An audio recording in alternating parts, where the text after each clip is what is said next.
Poor menstrual hygiene is a common challenge, especially in rural areas. This is caused by period poverty and different other things. Now, it gets even worse in communities where FGM, early pregnancies, and early marriages are rampant. Today, we've been able to come to Olposimoru Primary School in Narok County, where we've interacted with a few girls and a few teachers, and they will give us their opinions concerning this issue. Stay tuned.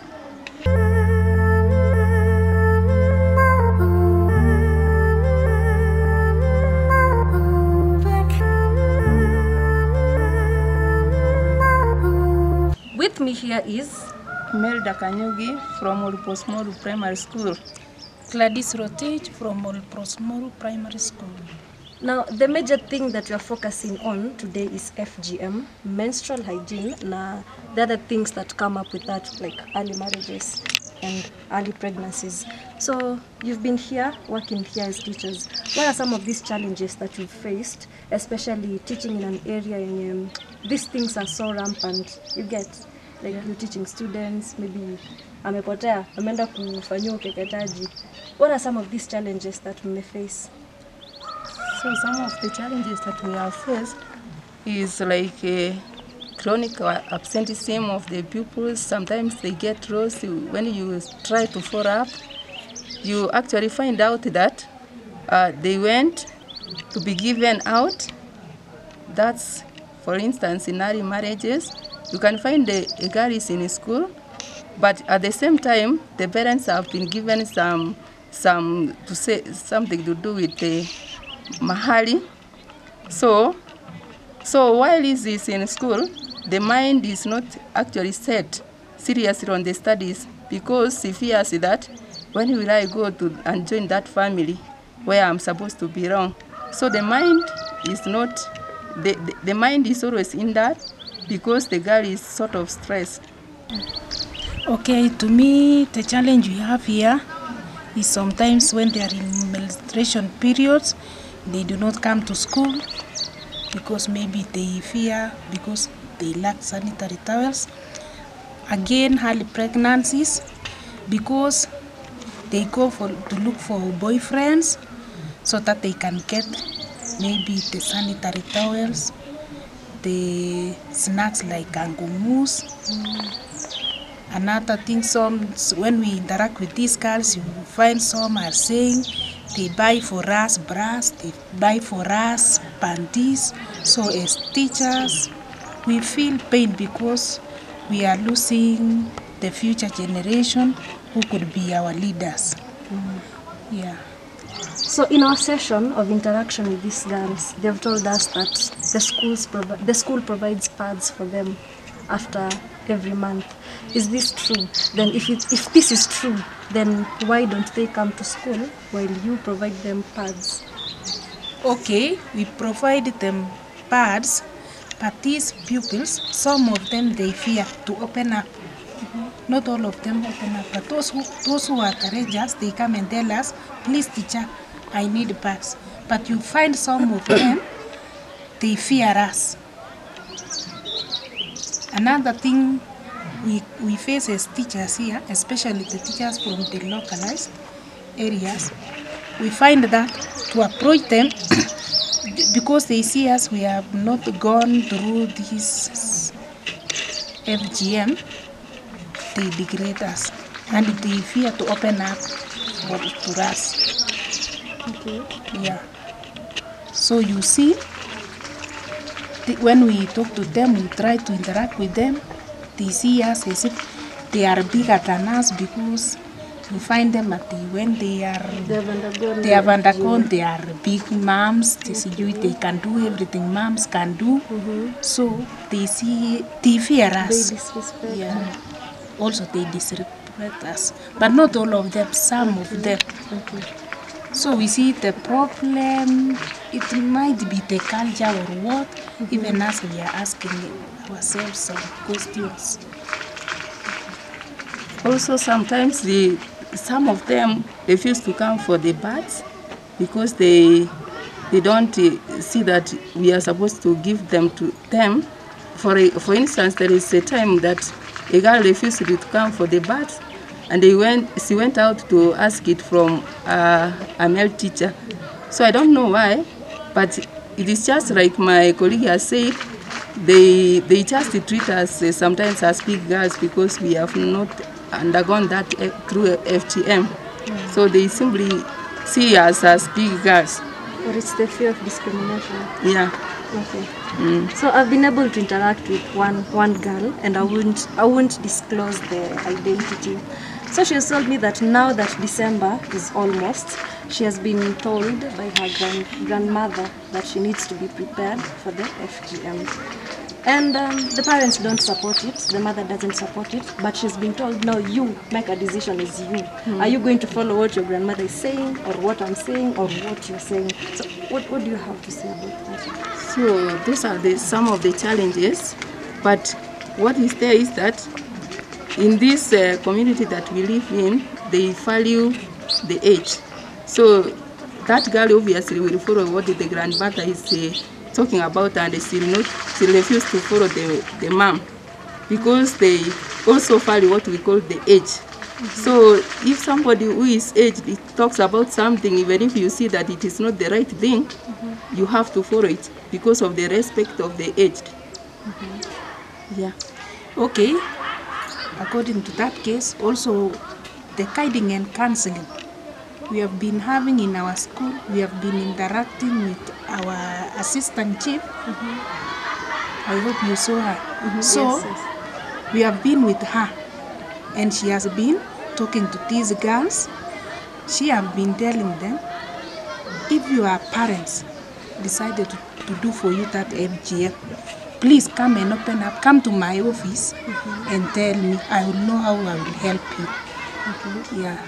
I would like to know what really happens when the girl doesn't want to undergo FGM. Then she comes to you as a teacher because you are like her mother, right?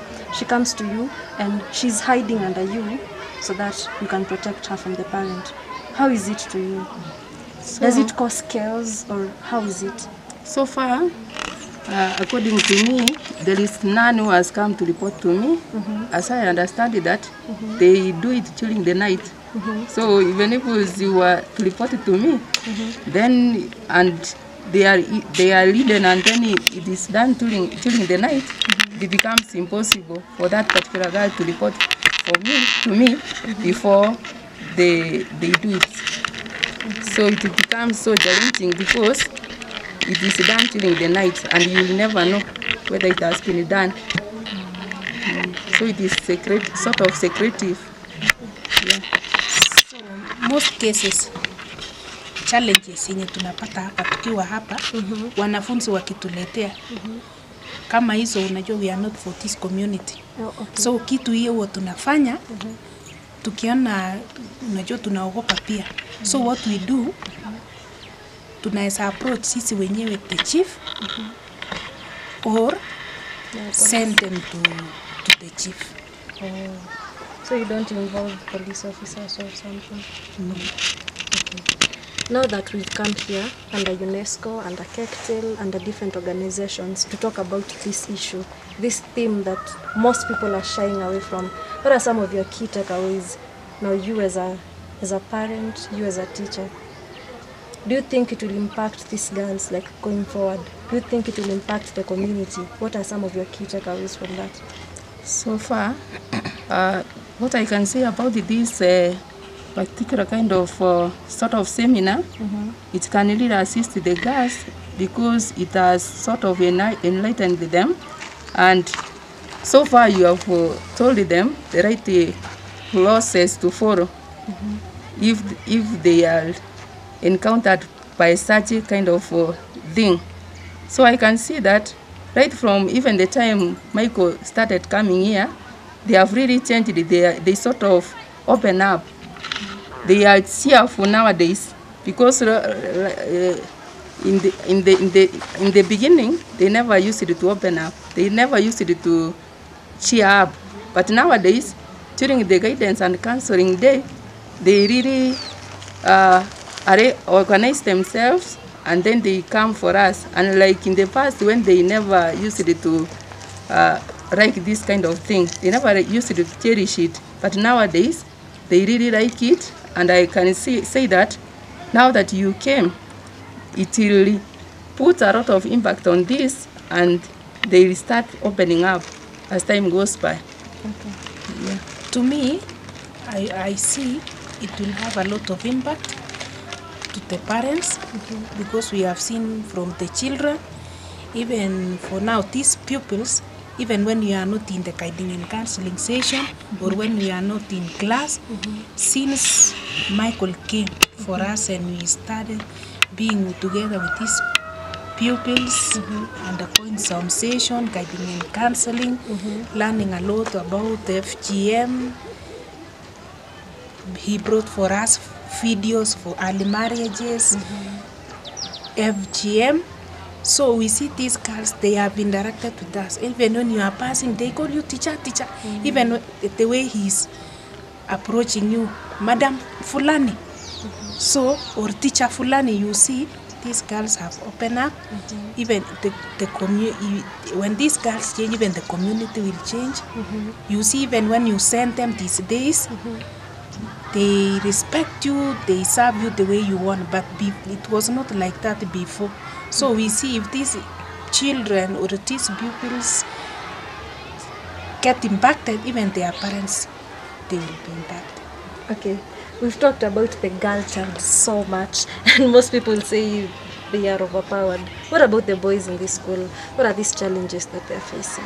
So the challenges for the boys, we see they see themselves as men, even when they are young. Okay. You see, even when they are small, you see they mention, I have a girlfriend. Yeah, even when they are young, some of them, they are even 7 years, 8 years. So you see, wanajisikia ni wanaume. So now what we have to do, tufanye kwa hao boys, to impact them kwa education sana. Okay. Na tuwafunze tena juu ya early marriages, because some of them ni hao wanapea hii mimba wasichana. Okay. Yeah. So you see, we have talked about culture. Why? Because we see in this, we are here, we see them facing a lot of challenges than boys, but we are not leaving them. Hata wao wafunzwe. Maybe to mention some of do you have like figures or statistics of the number of early marriages we've had, or maybe girls or boys undergoing depression because of different things? Because we've talked about things that are affecting the girls and the boys, you know. Do you have like statistics or maybe something like that to show the number of children that we are losing to this thing? So, as I can say about that, I can approximate that in at least every year, we have some girls ranging from 5 to 10 around there who enter early marriages and early pregnancies. And yet, there are also some boys who marry early, still in school. So, we have some figures. They range, in the case of the boys, they range as from 2 to 5 there. So with me here, some 2 students from the school. They'll interact with us like some of the major issues that are facing them. What are the major challenges that are facing you guys here?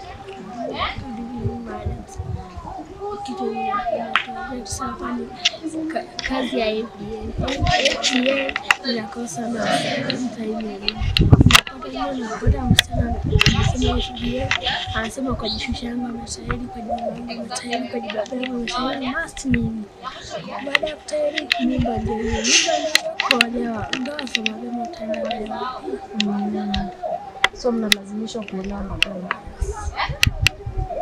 Kitu kingine ni kuolewa mapema. Mtoto unafanywa FGM, tena unaambiwa enda uolewe. Unaenda unaolewa, unapata hiyo early pregnancy, unaenda kwa mzee na wewe ni mtoto mdogo ujiwezi, unaambiwa uende. So hizo ndio shida ambazo zinatusumbua sisi tukiwa wasichana. Sasa juu tumekuja hapa under UNESCO, under KK, tunakuja tumeongea na nyinyi, which the main thing was FGM, early marriages, early pregnancies. Kwa sababu something inatupea you know. Nini umeland lazima tutumie kuni. Yes, so nataka kuwafunza jinsi ya kupanda mti, sivyo? Kusoma vizuri sana. Sivyo? So ikiwa hivi una Mimi nimesoma kuwa ukipata hizo early marriages ukae nyumbani ujifungue na urudi shule uende uendelee na masomo.